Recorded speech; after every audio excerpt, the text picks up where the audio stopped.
सैयदुल सादात है, आपका नाम सैयद सिद्दीक हुसैन है, बचपन का नाम।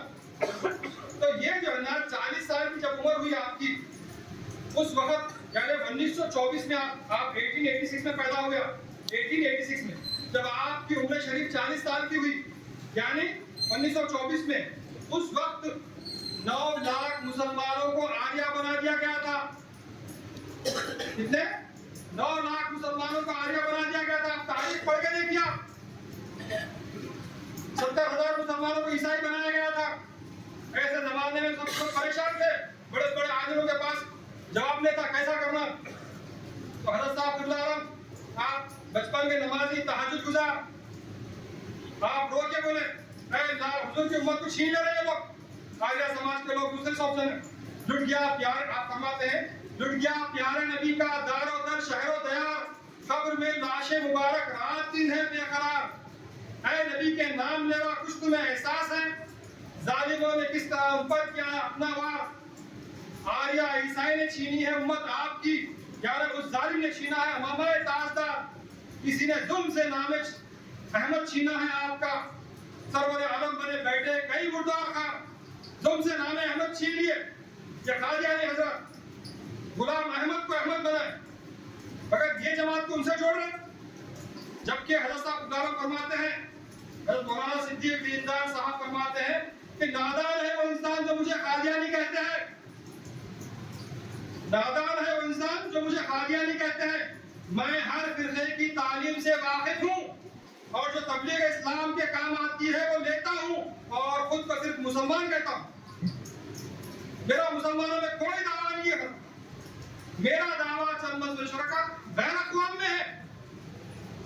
अल्लाह ताला इल्हाम ने आपको बताया, तहज्जुद में आवाज आया, चंद बसवेश्वर, तू ही चंद बसवेश्वर। हज़रत बोले मैं तो आले रसूल हूँ, सैयदुल सादात हूँ, मैं भी हिंदुओं का नाम क्यों पुकारा जा रहा? तो तहकीक करें तो मालूम हुआ एक कर्नाटक में, क्योंकि गदग में बैठे थे सब, तो कर्नाटक में एक कौम है लिंगायत जिसको कहते हैं। लिंगायतों के पास पेशन गोई आ रहे थे 800-900 साल से, कुछ पेशन गोई आ रहे थे कि मुसलमानों में एक वजूद पैदा होगा, वो दीदार चंदस्पेशर रहेंगे। चंदस्पेशर ये क्या है? कन्नड़ी लफ्ज है। चंद बोला तो अच्छा, सच्चा, बेहतरीन सिफ्त रखने वाला, चंद। बसवा बोलो तो बंदा, ईश्वर बोलो तो अल्लाह, अल्लाह का सच्चा बंदा। उसको अरबी में सिद्दीक अब्दुल्लाह के माने होते हैं। भाई पानी को नीडू बोलो, तन्नी बोलो, जल बोलो, वाटर बोलो, पानी बदलता क्या? जवाब अब तुम केरला जाओ, कुत्ते कैसा देते? मलयालम में देते हो, तमिलनाडु की जाओ, तमिल में कुत्ते देते है ना? अब हम उर्दू में दे रहे हैं, उर्दू में आप सुन रहे हैं, तो उर्दू क्या है जो है ना इस्लामी जबान है, अरबी है हमारी जबान। तो समझने के लिए, तो वो कौम को समझाने के लिए दीनदार चंद बसवेश्वर आगे उनके पास लिखा हुआ है 12,000 कालज्ञान है। हज़रत मौलाना सिद्दीक दीनदार साहब के ताल्लुक से हजारों हदीस भी है, क्योंकि मनवाना नहीं है। हजरत फरमाए अंधेरे में आएगा, अंधेरे में जाना है, देखो मत मनवाओ, हुजूर नबी के साथ सबको मनवाओ, मैं खुद मनवा जाता हूं। तो हम कभी भी मनवाते नहीं, मगर आज इस बात से बोलना पड़ रहा है कि लोग जो है ना हमको कादियानियों से जोड़ रहे, इस्लाम से खारिज बता रहे। अरे तुमको कौन हक दिया है? ये एक ऐसी मुखलिस जमात है जो 100 साल से जो है हिंदुस्तान के सरजमीन पे इस्लाम के पैगाम को चप्पे चप्पे में जाके पहुंचा रहे।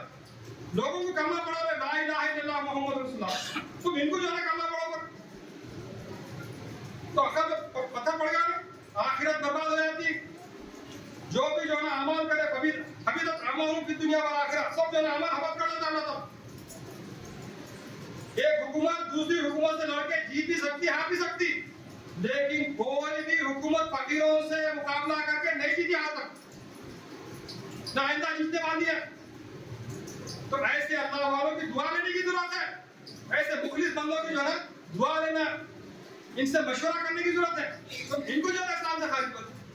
तो ऐसा चंद बसवेश्वर जो बता रहा था मैं कि जब आपको 40 साल की उम्र में आपको चंद बसवेश्वर की आवाज आई, तो हज़रत साहब नाम तहकीक करें तो मालूम हुआ कि गैर अक़वाम के पास एक वजूद के इंतजार में है जिसके जिस्म पे 56 निशानात बताए गए, और जब आप जाहिर होंगे तो जमीन और आसमान के 96 निशानात जाहिर होंगे, वो भी बताए गए।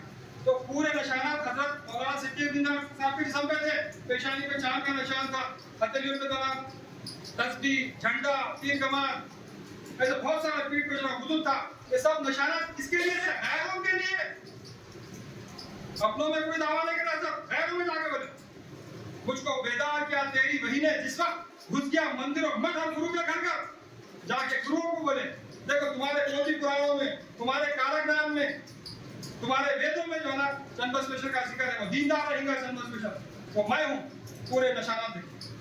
लिंगायत एक मर्तबा धारवाड़ मस्जिद में हजरत साहब के अलावा बैठे हुए हैं, तो उस वक्त पूरे जो है ना जितने साहूकार है, मालदार, करोड़पति, लिंगायत सब आए हजरत से मिलने। जब आके बोले यार आप मस्जिद में बैठे हुए हैं, अच्छा तो दीनदयाल चंद बसवेश्वर 11 मकतूबात पढ़ेंगे बोल के लिखा हुआ था, 11 जबाने तहरीर करें वो पढ़ेंगे, तो लेके आए ना 11 पढ़ो बोले, हजरत पढ़े 1 2 3 4 5 6 7 8 9 10 11। अब पढ़ लिए तो ईमान तो आ रहा अंदर से, बिल्कुल सच्चे हैं बोल के। मगर सोसाइटी, हुकूमत, खानदान, कबीला वो क्या बोली है, लिहाजा जो है ठीक है आप मान लेते हैं, आप जिंदा तुम्हारे चंद बसवेश्वर है, गुरु मान लेते हैं आप मस्जिद में कहीं को बैठे आप हमारे पास आइए, आप सोने का मठ बनाकर रखते आप। क्या बोले वो लोग? सोने का मठ बना के रखते आप हमारे पास आ जाइए, मुसलमानों के पास नहीं हुए आप, हमारे गुरु हजरत फरमाते हैं मैं सोने के मठ में या सोने के मंदिर में बैठने नहीं आया, मैं तुम्हारे दिलों में बैठने के लिए आया। और मेरे को मानने से कुछ भी नहीं होता जब तक मैं तुम्हारा गुरु हुजूर खातमुन नबीय्यीन सल्लल्लाहु अलैहि वसल्लम का कलमा नहीं पढ़ा, मैं ला इलाहा इल्लल्लाह मुहम्मदुर रसूलुल्लाह, तो मैं कुछ नजात नहीं हुई, तो तुम्हारा नजात कैसा होती? तुम भी कलमा पढ़ो। जब जो है ना बाद लोग कलमा पढ़े, बाद लोग घरे निकल गए। तो ये जमात, ये अल्लाह वाली जमात है जिसका जिक्र कुरान करीम में वक्त जो है ना काफी दरकार है उसके लिए। कुरान में जिक्र है, अहादीस में जिक्र है, और ये अल्लाह बुजुर्गान इनके अक़वाल में जिक्र है इस जमात का, हत्ता के गैर अक़वाम, लिंगायत, हिंदू, आर्य, उनके किताबों में भी इस जमात का जिक्र है। मगर हम क्या है बताते नहीं, हम जो है ना खामोशी से काम करते निकल जा रहे थे। मगर आज जो है ना हमको झिझोड़ा गया, हमारे खिलाफ जो है ना प्रोपेगेंडा किया जा रहा, इस वास्ते बोलना पड़ा, चैलेंज करके बताते हूं ऐसा कोई वजूद बता दो तुम, ऐसा छप्पन निशानात के साथ हुजूर की हाल से होना, दाहिने कल्ले पे सियाह हाल होना। कंजुल उमार की हदीस है, हुजूर फरमाए सतकूनु बैनकुम व बैन कौमी, बड़ी हदीस है। हुजूर फरमाए तुम में और नसारा में 4 जंगें होंगे, वो 7 साल चलेंगे।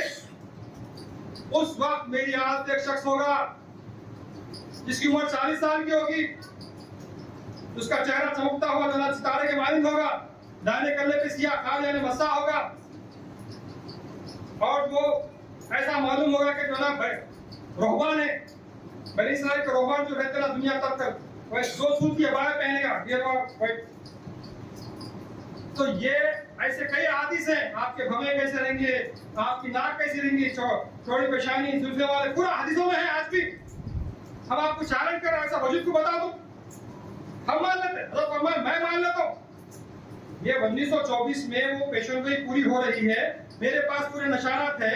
अगर तुम मेरे को नहीं मानते, उलमाओं को बोले बड़े बड़े, तुम मेरे को नहीं मानते तो मत मानो, मगर दूसरे वजूद को पेश करो जो आले रसूल होना, उसकी 40 साल उम्र होना, चांद पेशानी वाला होना, दाने कले पे सियाह खाल होना, 56 निशानात होना, दुनिया तर्क करने वाला होना, 2 सूती बाय पहनने वाला होना, उसके लिए अल्लाह बारिश बरसाने वाला होना, जहाँ गया बारिश आना, कोई है तो पेश करो, मैं मान लेता हूँ। वही चैलेंज आज हम तुमको दे रहे, कोई पेश करो, कोई वजूद को बता सकते हैं साहब? नहीं बता सकते आप सिर्फ कुफ्र के पक्के लगा सकते हैं, दूसरा काम नहीं कर सकते। अभी भी वक्त है, समझ जाओ, एक हो जाओ, मुत्तहिद हो जाओ, वरना जना गाजर मूली को काटे सर का काटा जाएगा। जो भी अल्लाह वालों की मुखालिफत करेंगे वो बचे नहीं आज तक। और पेशन गोइयों में लिखा हुआ है कि 9 में से 7 मरने वाले हैं, याद रखो, 9 में से 7 मरने वाले ये पेशन गोइयां इस जमाने की। अब हालात की वजह से बन के आ रहे, वही लोग बच सकते हैं जो अल्लाह वाले हैं और अल्लाह वालों का साथ देने वाले हैं। और हज़रत साहब फरमाते हैं तुम्हारे चाहने वालों के भी कोई चाहने वाले हैं तो अल्लाह उनको बचा लेता हो। ये बचा के दिखाए, इमाम ज़ामिन बन के बताए।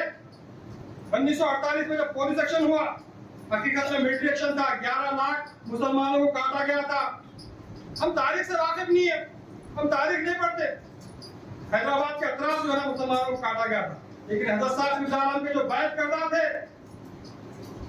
ना उनके जान को धक्का लगा ना उनके माल को धक्का लगा। अल्लाह इबादत करा उनकी, आज भी वही अल्लाह है, वही रसूल है। बहरहाल ये हज़रत साहब का, क्योंकि अल्लाह ताला फरमाया अला इन्ना औलिया ला खौफुन अलैहिम वला हुम यहज़नून, जो अल्लाह ताला फरमाया कि ऐसे औलिया को ना खौफ होता ना हुज़्न होता। खौफ हुआ क्या? 40 जेल हुए, 84 हवालात हुए। ऐसा फरमाया ला के रखा मुझे सूली की सजा वालों में, अंग्रेज रखा, ला के रखा मुझे सूली की सजा वालों में। मुझको क्या मारता था, खुद ही क्या मारने वाला अंग्रेज। अरे क्योंकि मल्लम यार इमाम ज़मानी फकत माता मैं तो जा गया। जो फरमाते हैं जो जमाने के इमाम को नहीं पहचानता वो जहालत की मौत से बच नहीं सकता। तुम जहालत की मौत में मर रहे, आलिम बन गया, मुफ्ती बन गया, कामिल बन गया, मगर जहालत की मौत में मर रहे। क्यों? जमाने के इमाम को नहीं पहचाने आप। हम मनवा रहे नहीं आपको, हम तारुफ दे रहे। वो जमाने के इमाम कौन है? वो हज़रत मौलाना सिद्दीक़ दिनदार साहब है। क्यों? क्योंकि आज लोग इंतजार कर रहे कि भाई जनाब दज्जाल आएगा, दज्जाल का गधा आएगा, याजूज माजूज है ना भाई, हदीसें 300 हदीसें हैं, मगर आज तक किसी को दज्जाल नहीं मिला, ना दज्जाल का गधा मालूम हुआ। बड़े बड़े आलिमों को मगर जमाने के इमाम बताते हैं आपको ये हक़ाइक़। रसा फरमाए दज्जाल कौन है? एक नहीं हो, दज्जाल ना रिजालुना हदीसों में रिजाल मतलब जमा है, तो एक जमात है वो जिसको कुरान में कौमुन ज़ुल्खा बोला अल्लाह ताला। मीडिया एक वाले कौन है? वो अंग्रेज है। वो दज्जाल काड़ा रहेंगे और तो ऐसा एक बता दे रहे फोटो, एक आंखी वाला काड़ा रहेंगे और तो सीधी आंख नहीं रहेंगी। मतलब क्या? सीधी आंख का ताल्लुक रूहानियत से होता, सीधी आंख का ताल्लुक अल्लाह रसूल से होता। तो वो काड़ा है, उसका आगे नहीं है सीधी आंख, अल्लाह से ताल्लुक नहीं है उसका, अंग्रेज का। भाई आंख है, जमीन सुनते वक्त या तेल है या पेट्रोल है या सोना है वो तब। तो वो दज्जाल है। वो कौन है? वो अंग्रेज है। दज्जाल का गधा क्या है? हुजूर क्या फरमाया? वो आग और पानी खाएगा। दज्जाल का गधा आग और पानी खाएगा। सब जो ना पीठ पे बिठा लेते गधे, तो ये अपने पेट में बिठा लेगा। सारी दुनिया का सफर 40 दिन में कराएगा, सारी दुनिया फिरेगा, मक्का मदीना नाचेगा। क्या रेलगाड़ी है वो, जो शुरू में जो स्टीम का इंजन निकला वो क्या है? आग और पानी को बंद करने से निकला, पुराने लोगों को मालूम है। और उसको क्या नाम रखा था? गधा इंजन रखा था। गधा इंजन क्योंकि दज्जाल का गधा है। कुदरती तौर पर लोग बोले क्योंकि उसकी आवाज निकलती है वो ऐसी आती थी। तो ये क्या है? याजूज माजूज आएंगे। याजूज माजूज कौन है? वो जिसको जो है ना ईसाई बाइबल में गॉग मेगॉग कहा गया, हिंदू कौम घाट महाघाट बोलते। तो वो याजूज माजूज कौन है? वो एक खुशी का डाकू है, वो रूस है, रशिया, एक तरीका डाकू है, वो अमेरिका है। तो सब बातें कब मालूम होते आपको? जमाने के इमाम को पकड़ा तो मालूम होते, जमाने के अल्लाह वालों को पकड़ा तो मालूम होते। तुम दज्जाली देखा छानेंगे तो दज्जाल के फितने से बच सकते क्या? नहीं बच सकते तुम। इसलिए अल्लाह अकबर फरमाते हैं ये घड़ी महशर की है, तू अर्ज़ है महशर में है, पेश कर गाफिल अगर कोई अमल दफ्तर में है। ये महशर की घड़ी है, अगर लोग समझे नहीं ऐसा जो है ना आप आपके साथियां बेहित्या जो ना कुर्बानी दिए, चप्पे चप्पे मिला के इस्लाम के पैगाम को पहुंचाए, किसी हुकूमत से डरे ना, किसी से दबे। तो ये अमल कौन कर रहे? जो हुजूर नबी सल्लल्लाहु अलैहि वसल्लम फरमाए 72 फिरके हो जाएंगे, 72 फिरके हो जाएंगे मेरी उम्मत में, सब नारी रहेंगे, एक नूरी जमात रहेंगे। साहब पूछे नूरी की पहचान क्या है? हुजूर फरमाए बाला अलैहि वसल्लम, वो मेरे और मेरे साहबा के नक्शे कदम पे चलेंगे। मेरे सरकार बोले हुजूर नबी के सल्लल्लाहु अलैहि वसल्लम के नक्शे कदम पे, साहबा के नक्शे पे बोले कौन सी जमात है? कोई दावा कर सकते क्या? अरे आप तारीख इस्लाम पढ़ के देखो, हुजूर नबी सल्लल्लाहु अलैहि वसल्लम साहबा कराम मंदिरों में गए, मठों में गए, कलीसियाओं में गए, बादशाहों के दरबारों में गए, गली कूचों में, बाजारों में, मेलों में, हर जगह जाके बोले पढ़ो कलमे तैयबा ला इलाहा इल्लल्लाह मुहम्मद रसूल। कौन कर रहे हैं काम? जान हथीले पे लेके जा रहे, वो बंदे के फिर रहे। ऐसे मुखलिस लोगों को जो ना कुफर का फतवा दे, तो फर्क करिए आप भी हो। आप इस्लाम से खाली आते, आप जितनी की जो जिंदगी आप दीन इस्लाम की खिदमत करें, मगर आज एक अल्लाह वालों को जाना तुम सताने की वजह से, तकलीफ देने की वजह से पूरे खबर हो जाते अमल, पूरे खत्म हो जाते अमल। ये सुन्नत है अल्लाह की। अल्लाह ताला कुरान करीम में फरमाता है कम मिन फियतिन खलीलतिन गलबत फियतन कसीरतन बिस्मिल्लाह। ये अल्लाह की सुन्नत है। अल्लाह फरमाए मेरी सुन्नत है कम मिन फियतिन खलीलतिन, यानी अल्लाह की सुन्नत क्या है? छोटी जमात को उठा के बड़ी जमात के ऊपर गालिब करता हूं। ये अल्लाह की सुन्नत है। छोटी जमात, मुख्तसर जमात उठा के बड़े बड़े जो है ना काम देता अल्लाह ताला। ये अल्लाह की सुन्नत है। क्यों करता अल्लाह ताला ऐसा? इस वास्ते करता कि अगर बड़ी जमात उठी, बड़ा काम करी, तो लोग को यार भाई बहुत लोग थे वो पैसे वाले थे, कर लिए काम। अगर फकीरा उठ के काम करे तो हिंदुस्तान की काया पलट दिया तो अरे इन्हों नहीं कर सकते थे भाई, खाना नहीं रहता था। फटे कपड़े जो है पेवन का कपड़े पहनने वाले इन्हों नहीं कर सकते थे। इनके साथ अल्लाह की ताकत थी। तो अल्लाह अपना हाथ दिखाना चाहता दुनिया को, इसीलिए मुख्तसर जमात को लेकर अल्लाह ताला घरवा देता। हज़रत साहब बिल्लाह और मौलाना सिद्दीक दीनदार साहब, आप तहज्जुद में दुआ कर रहे एक मरतबा, आप बचपन के जो है नमाजी है, परहेजगार है आप, तो आप जब तहज्जुद में दुआ करके बोले ऐ अल्लाह, बाद जमात में उठते थोड़े दिन में जो है ना कसीर तादाद में लोग जमा हो जाते हैं पास। अगर ये हमारी जमात ऐसी है कि जो है ना जान हथेली पे लेके तबलीग, हिजरत, गज़वा, जिहाद ऐसे इस्लाम के पैगाम को पहुंचा रहे, लेकिन जुड़े नहीं लोग हमारे से, ज्यादा लोग नहीं जुड़ रहे। इसकी वजह क्या है? अल्लाह से दुआ करें। हज़रत साहब लिखिए अपनी शायरी में, आवाज आई गैब से अल्लाह की तरफ से, जंगल में शेर थोड़े होते, तो यहाँ पर इस जमात का, इन अल्लाह वालों का साथ देना बोले तो 12 कलेजे होना पड़ता, सब साथ नहीं दे सकते।